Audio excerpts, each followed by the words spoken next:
deal with the crisis so that our people can survive. The leader of the Red Card Front and former president of the FDC, retired Col Dr. Kiiza Besigye, has advised government to consider conducting a budget review of the current cash national budget running if the acting exchequer is determined to scale down the 10% inflation rate. You must adjust your budget in accordance with the reality. Besigye's call follows warnings from the Central Bank and Uganda Bureau of Statistics in their monthly reports for October on consumer price index and inflation on how the 10% double-digit inflation rate likely to affect the shilling's purchasing power. Meaning the value of our money has greatly been degraded. And up to now, you don't see the response commensurate with addressing that fundamental problem. Recently, the World Bank advised government to streamline borrowing with expenditure on service delivery to save the country from the absorption capacity of loans that start attracting interest from the day they are disbursed.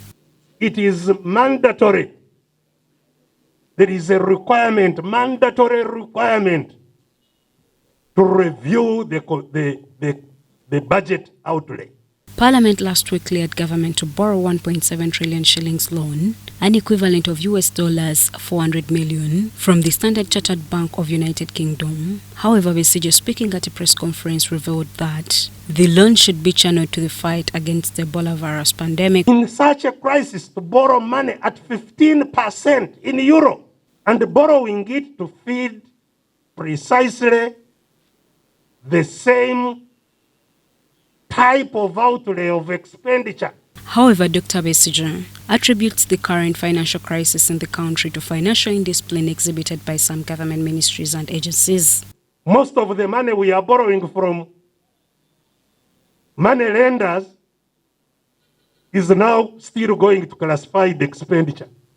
Dr. Besigye also concurred with the government plans to merge some government agencies and authorities to their mother ministries to avoid overspending, scale down inflation, and offer better service delivery to the people. All governments, when there is inflation, they make adjustments accordingly, including adjusting the payments people who earn salaries get. About third-term holiday for schools aimed at saving their lives from contracting Ebola virus, Dr. Besigye says if appropriated funds to different ministries and agencies by Parliament were used well, there would be no need to shorten third term.